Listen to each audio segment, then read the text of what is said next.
வணக்கம். மாநில செய்திகள் வாசிப்பவர் சுதாகுமரன்.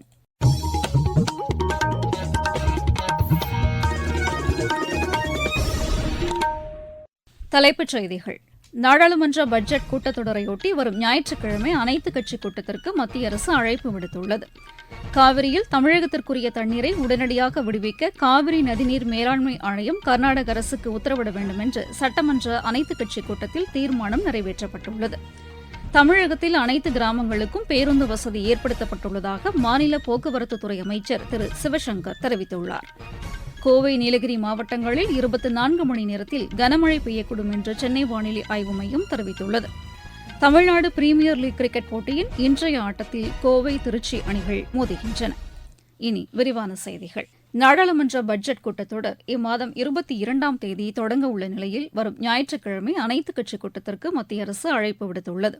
மத்திய பட்ஜெட்டை இம்மாதம் 23ஆம் தேதி நிதியமைச்சர் திருமதி நிர்மலா சீதாராமன் தாக்கல் செய்கிறார். 3வது முறையாக பிரதமர் திரு நரேந்திர மோடி தலைமையிலான தேசிய ஜனநாயக கூட்டணி அரசு பொறுப்பேற்ற பின் தாக்கல் செய்யப்படும் முதல் பட்ஜெட் இது என்பது குறிப்பிடத்தக்கது. பிரதமர் திரு நரேந்திர மோடியை தமிழக ஆளுநர் திரு RN ரவி இன்று புதுதில்லியில் சந்தித்து பேசினார். பிரதமர் அலுவலகம் சமூக ஊடக பதிவில் இதனை தெரிவித்துள்ளது. காவிரி நடுவர் மன்றத்தின் இறுதி தீர்ப்பு மற்றும் உச்சநீதிமன்றத்தின் தீர்ப்பின் அடிப்படையில் தமிழ்நாட்டிற்கு காவிரி நீரை உடனடியாக விடுவிக்க கர்நாடக அரசுக்கு உத்தரவிடுமாறு காவிரி நதிநீர் மேலாண்மை ஆணையத்தை தமிழக சட்டமன்ற அனைத்துக் கட்சிக் கூட்டம் வலியுறுத்தியுள்ளது. சென்னையில் இன்று மாநில நீர்வளத்துறை அமைச்சர் திரு துரைமுருகன் தலைமையில் நடைபெற்ற இக்கூட்டத்தில் இதற்கான தீர்மானம் நிறைவேற்றப்பட்டது. காவிரி நடுவர் மன்றம் 2007ஆம் ஆண்டு அளித்த இறுதி தீர்ப்பு மற்றும் உச்சநீதிமன்றம் 2018ஆம் ஆண்டு வழங்கிய தீர்ப்பு மற்றும் காவிரி நீர் ஒழுங்காற்றுக் குழு தற்போது பிறப்பித்த உத்தரவு ஆகியவற்றை ஏற்க மறுத்து தமிழகத்திற்குரிய தண்ணீரை தர முடியாது என்று மறுத்துள்ள கர்நாடக அரசுக்கு கண்டனம் தெரிவித்து மற்றொரு தீர்மானம் நிறைவேற்றப்பட்டது. தமிழகத்திற்குரிய தண்ணீரை உடனடியாக பெறுவதற்கு தேவைப்பட்டால் உச்சநீதிமன்றத்தை நாடி சட்டப்பூர்வமான நடவடிக்கைகளை மேற்கொள்ளவும் தமிழக சட்டமன்ற கட்சித் தலைவர்கள் கூட்டத்தில் ஒருமனதாக தீர்மானம் நிறைவேற்றப்பட்டுள்ளது.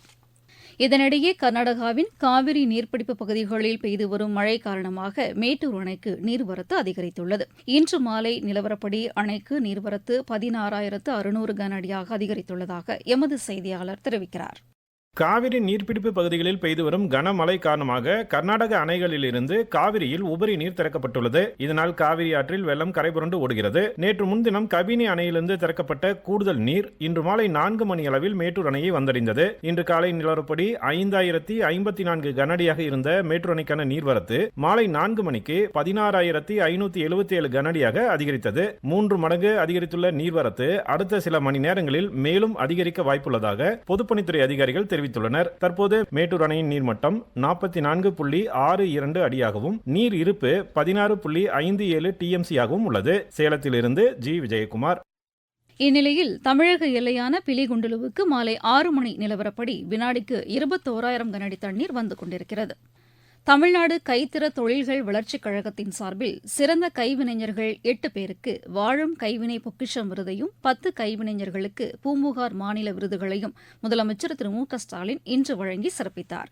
சென்னை தலைமைச் செயலகத்தில் நடைபெற்ற இதற்கான நிகழ்ச்சியில் வாழும் கைவினை பொக்கிஷம் விருது பெற்றவர்களுக்கு தலா 1 லட்சம் ரூபாய் காசோலையும் 8 கிராம் தங்கப்பதக்கம், தாமிரப்பத்திரம் மற்றும் தகுதி சான்றிதழையும் அவர் வழங்கினார். பூம்புகார் மாநில விருது பெற்றவர்களுக்கு 50,000 ரூபாய்க்கான காசோலை, 4 கிராம் தங்கப்பதக்கம், தாமிரப்பத்திரம் மற்றும் தகுதி சான்றிதழையும் திரு மு.க.ஸ்டாலின் வழங்கி கௌரவித்தார்.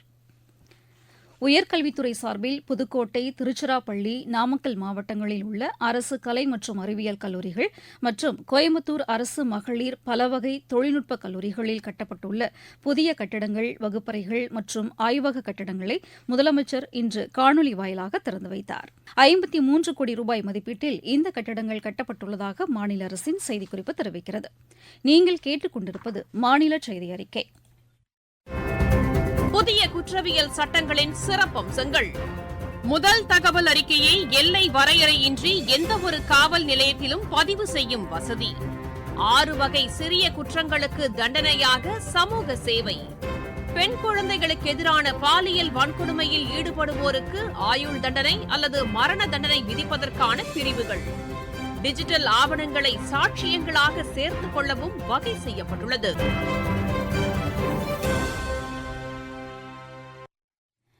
தமிழகத்தில் அனைத்து கிராமங்களுக்கும் பேருந்து வசதி செய்யப்பட்டுள்ளதாக மாநில போக்குவரத்துத்துறை அமைச்சர் திரு சிவசங்கர் தெரிவித்துள்ளார். விருதுநகர் பேருந்து நிலையத்தில் நடைபெற்ற நிகழ்ச்சியில் 25 புதிய பேருந்துகளை மாநில அமைச்சர்கள் திரு KKSSR ராமச்சந்திரன், திரு தங்கம் தென்னரசு, திரு சிவசங்கர் ஆகியோர் இன்று தொடங்கி வைத்தனர். பின்னர் செய்தியாளர்களிடம் பேசிய அமைச்சர் திரு சிவசங்கர், தமிழகத்திற்கு விரைவில் 7500 புதிய பேருந்துகள் வர இருப்பதாக தெரிவித்தார். இதில் 1000 பேருந்துகள் ஏற்கனவே வந்துவிட்டதாகவும் இந்த வாரத்தில் 300 புதிய பேருந்துகள் மக்கள் பயன்பாட்டிற்கு கொண்டுவரப்படும் என்றும் திரு சிவசங்கர் கூறினார்.